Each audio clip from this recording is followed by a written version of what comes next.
Amigos, que Dios les bendiga. Bienvenidos a una nueva edición del Evangelio Diario. Estamos a sábado 28 de junio, en esta 12ª semana del tiempo ordinario. Y para hoy recordamos y celebramos en la liturgia de la Iglesia al Inmaculado Corazón de María. Después de celebrar el Sagrado Corazón de Jesús, el viernes posterior a la celebración del Corpus Christi, es decir, de la fiesta dominical del Corpus Christi, celebramos entonces el sábado siguiente al Inmaculado Corazón de María. La historia de la devoción del Inmaculado Corazón se inicia en el siglo XVII.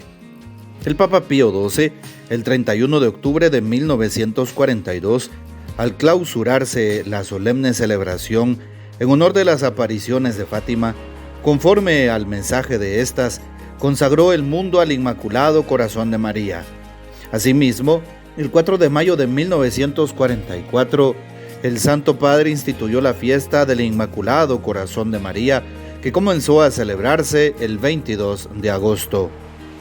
También para hoy recordamos a San Irineo, obispo y mártir, pacificador de nombre y de hecho. El nombre Irineo en griego quiere decir pacífico y pacificador. San Irineo fue presentado al Papa por los cristianos de la Galia con palabras de gran elogio. Guardián del testamento de Cristo, así lo llamaron. En Roma honró su nombre sugiriendo moderación al Papa Víctor, aconsejándole respetuosamente que no excomulgara a las iglesias del Asia que no querían celebrar la Pascua en la misma fecha de las otras comunidades cristianas. Con los mismos fines pacificadores, este hombre ponderado insistió a los obispos de las otras comunidades cristianas para que trabajaran por el triunfo de la concordia y de la unidad, sobre todo manteniéndose unidos a la tradición apostólica para combatir el racionalismo gnóstico.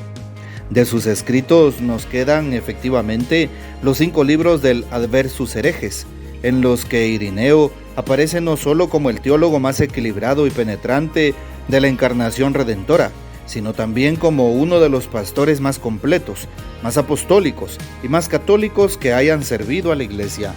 Se nota que sus argumentaciones contra los herejes, aunque nacieron de la polémica, son fruto de la oración y de la caridad. Irineo era oriundo del Asia Menor.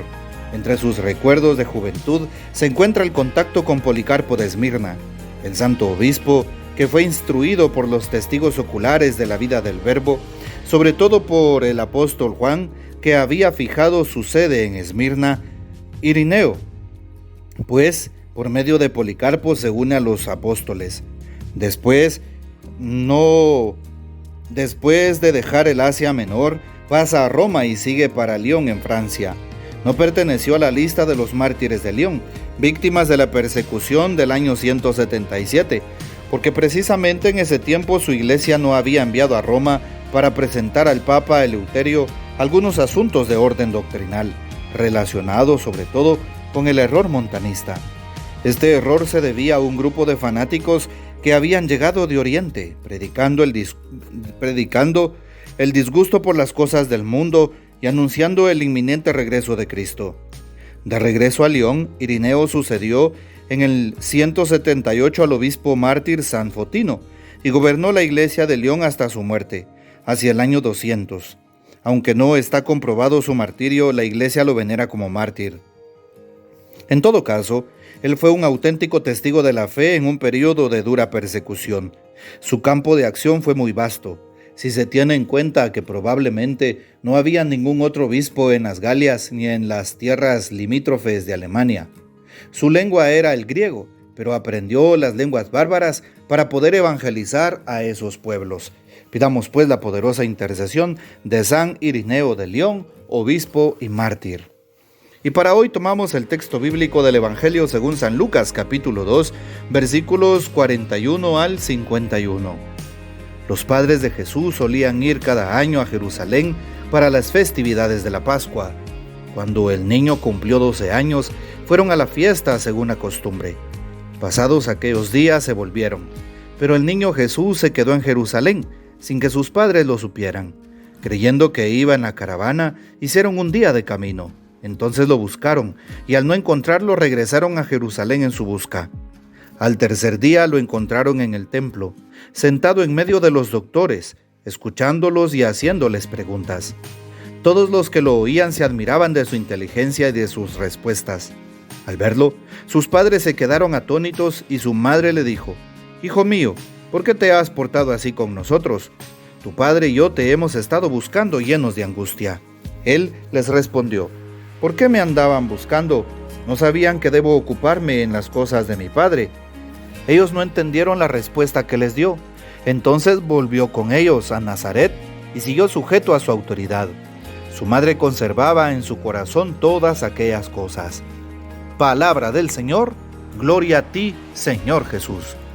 Cuán importante es darnos cuenta del texto que hemos escuchado. Cómo hoy vale la pena reconocer al Hijo de Dios en aquel pequeño niño que está creciendo. De hecho, cuando sus padres lo llevan con ocasión de la fiesta de Pascua al templo, es porque Jesús ya ha cumplido la edad. Entre 12 y 14 años debía tener un niño para considerarse adulto y debía cantar públicamente la famosa oración del Shema Israel. ¿Qué significa Shema Israel? Significa escucha Israel. En Deuteronomio 4:6 se encuentra esta oración. ¿Sí? Bueno, qué importante es entonces saber que Jesús fue.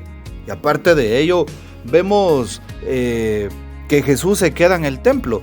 No fue una desobediencia de parte del Señor, no, más bien fue obediencia al plan de Dios que Él ya había reconocido, del cual ya estaba tomando conciencia.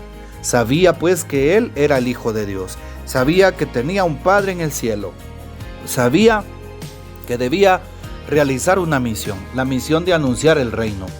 Y qué mejor que hacerlo empezando por evangelizar a aquellos que eran los doctos del pueblo, los que estaban al frente, los maestros de la ley.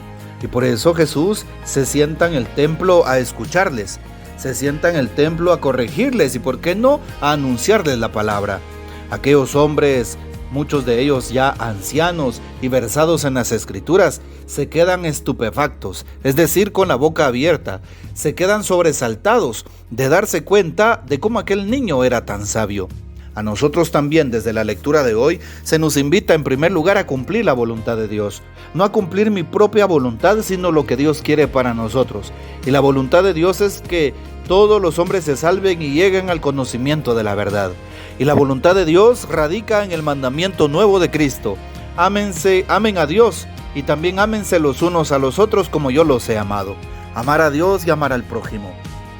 Jesús entonces nos invita a eso. Y también nosotros cumplamos esa voluntad de Dios en nuestras vidas. Cuando realicemos una acción, debemos preguntarnos con sinceridad: ¿será que estoy cumpliendo la voluntad de Dios? ¿Cuán importante es para nosotros? También hoy nos damos cuenta que San José y la Virgen María extraviaron a Jesús y regresaron corriendo con el corazón en las manos. Regresaron con esa actitud de tristeza, de angustia, ¿sí?, en sus corazones, de susto, de miedo, porque habían perdido a su hijo. Ojalá que también nosotros siempre salgamos en la búsqueda de Cristo, cuando nos demos cuenta que le hemos extraviado, que salgamos a buscarlo, que tomemos la iniciativa, aunque evidentemente siempre el Señor tomará la iniciativa en nuestras vidas, pero a nosotros se nos invita, aunque estemos en una situación grave, en algún pecado, en alguna circunstancia, en alguna tentación o caída, invoquemos al santo nombre de Dios, busquémoslo a Él, porque Él tiene las respuestas para nuestros corazones. Hoy que recordamos al Inmaculado Corazón de María, le pedimos a ella que triunfe el corazón de su Hijo, que triunfe el corazón de María en el mundo entero. Pidámosle a la Virgen que siga orando con nosotros por la paz del mundo entero, por la paz en Oriente Medio entre Israel e Irán y en los países en guerra, por la paz en Guatemala, por la paz en nuestros hogares, en las familias, por la paz en cada uno de nuestros corazones. Pidámosle a María por la conversión de todos los pecadores, empezando por nosotros mismos. Pidámosle a María Santísima por el mundo entero y también por las almas, para que ella interceda por nosotros ante su Hijo Jesús. Que el Señor nos bendiga, que María Santísima nos guarde y que gocemos de la fiel custodia de San José. Y la bendición de Dios Todopoderoso, Padre, Hijo y Espíritu Santo descienda sobre ustedes y permanezca para siempre. Amén.